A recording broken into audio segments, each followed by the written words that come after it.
Hello friends, అందరు ఎలా ఉన్నారు? చాలా బాగున్నారు కదా. ఈరోజు నా స్పెషల్ ఏంటో మీకు చూపిస్తున్నాను కదా. వడలు దీన్ని ఈజీగా చేసుకోవచ్చండి.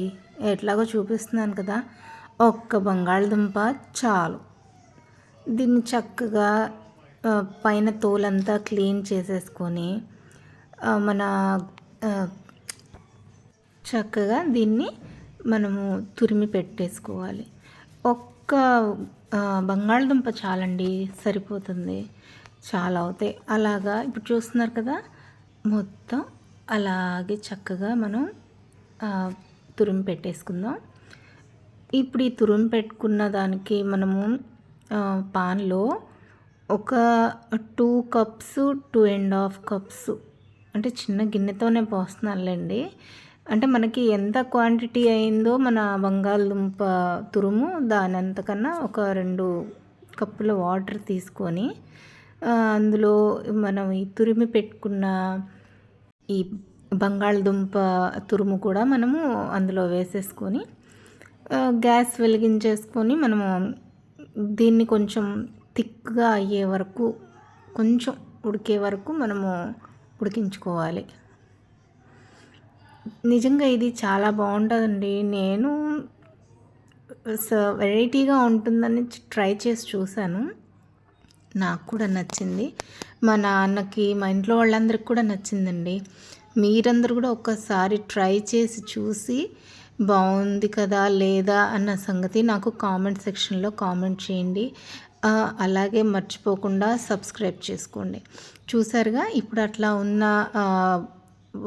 బంగాళదుంప థిక్నెస్లో మనం 1.5 కప్పు వరకు బొంబాయి రవ్వ పోసుకుంటూ ఇట్లా బాగా తిప్పుకోవాలి, లేదంటే గడ్డలు కట్టేస్తుందండి. అందుకని చెప్తున్నాను. అట్లా బాగా తిప్పుతూనే ఉండాలన్నమాట. నిజంగా చాలా బాగుంటుంది, ట్రై చేయండి. కొంచెం తక్కువైందని నేను మళ్ళీ పైన కొంచెం వేసాను. ఇట్లా కొంచెంసేపు తిప్పుతూ ఉంటే అది చక్కగా చిక్కబడిపోతుందండి. మీరు ఇవి చేసిన తర్వాత కూడా మీ ఇంట్లో వాళ్ళు తిని అసలు ఎంత బాగున్నాయి అని చెప్తారో చూడండి. నేను అన్నానని కాదు, మీరే ఇంకొకసారి ట్రై చేసి చూడండి. నిజంగా అంటే నిజంగా చాలా బాగుంటాయండి. చూసారా, మనం కొంచెం సేపు దాన్ని అలాగా గరిటెతోటి తిప్పుతూ ఉండగానే దగ్గరకు వచ్చేసింది, చిక్కబడింది. ఇట్లా అయిందాన్ని కొంతసేపు మనం ఏం చేద్దామంటే కొంచెం చల్లబడే వరకు, అంటే వేడి దానిలో చేతులు పెట్టలేం కదండి, అందుకనే చెప్తున్నాను. కొంచెం చల్లబడే వరకు ఫ్యాన్ గాలికి కానీ కొంతసేపు అలా వదిలేశారనుకోండి, ఇదిగోండి ఇట్లా అయిపోతుంది. ఇట్లా అయిన దానిని చేతికి చూసారా అంటుకోవడం లేదు, చల్లబడిపోయింది, గట్టిపడిపోయింది.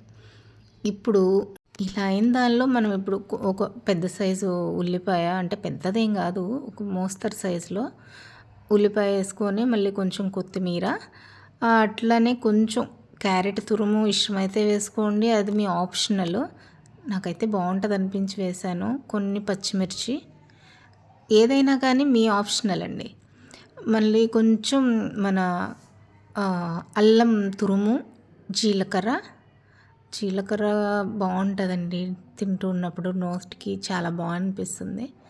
మనకి ఇంకా రుచికి సరిపడినంత సాల్ట్, మళ్ళీ కొంచెం బేకింగ్ సోడా, అంటే అదే మన తినే సోడా అంటాం కదా, అది వేసుకొని కొద్దిగా ఆయిల్ కూడా పైన వేసుకొని బాగా చక్కగా కలిపి పెట్టేసుకున్నాం అనుకోండి, మొత్తం బాగా మిక్స్ అయిపోతాయి అంత ఫ్లేవర్స్ అన్నీ. ఇప్పుడు మనం తయారు చేసుకున్న ఆ బొంబాయి రవ్వ వాటన్నిటిలో సరిపోతుంది.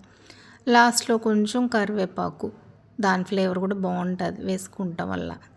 చూసారు కదా, ఇట్లా మొత్తం నీట్గా బాగా కలిపేసుకొని అన్నీ మిక్స్ అయిపోయేటట్టు చేయండి. ఇప్పుడు మనం ఇంకా నెక్స్ట్ ప్రాసెస్ ఆయిల్. ఈ ఆయిల్ నేను కళాయిలో పోసేటప్పుడు చిన్న మిస్టేక్ అండి, అదిగో చూసారా, ఆయిల్ చేయి కొంచెం పక్కకు జరిగి కింద పోయింది, జాగ్రత్తగా వేసుకోండి మీరు. నేను తమలపాకు ఉందని చెప్పి తమలపాకులో వడలు తయారు చేయాలని నేను తమలపాకు మీద ట్రై చేస్తున్నాను. నేనేదో ఉందని తమలపాకు ఉంది కదా అని చెప్పి దాని మీద వేస్తున్నాను. మీ ఇష్టం అండి, కవర్లోనైనా వస్తుంది. అరచేతికి నూనె రాసుకొని అరచేతిలో మనం నొక్కుని వేసినా కూడా వస్తాయి. చూసారా, చాలా బాగానే వచ్చినాయండి. నేను ఇంకా ఎలా వస్తాయో ఏమో, విడిపోతాయో అని చాలా భయపడ్డాను. అంటే మనం ప్రతి వడల్ని కూడా మినపప్పు, పచ్చిశనగపప్పుతోనో వేరే పప్పులతో చేస్తున్నాం కానీ బంగాళదుంప ఈ బొంబాయి రవ్వతో చేస్తారు అని వెరైటీగా అనిపించింది ఈ ఐడియా ఎందుకో చేయాలని. కానీ దీనిలోకి అల్లం చట్నీ కాంబినేషను లేదంటే మాత్రము కొద్దిగా మన పల్లీ చట్నీ అదైనా పర్వాలా సూపర్గా అనిపిస్తాయి. ఒకసారి వేసినవి తీసి మళ్ళీ ఇంకోసారి కూడా వేసాను. చూసారా క్రిస్పీ క్రిస్పీ టేస్టీ టేస్టీ మన బొంబాయి రవ్వ బంగాళదుంప వడలు. మీరు కూడా టేస్ట్ చేసి చూసుకొని నాకు కామెంట్ సెక్షన్లో కామెంట్ చేయండి.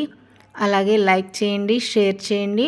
మర్చిపోకుండా ఖచ్చితంగా డ్యామ్ షూర్గా ప్లీజ్ అండి సబ్స్క్రైబ్ చేసుకోండి.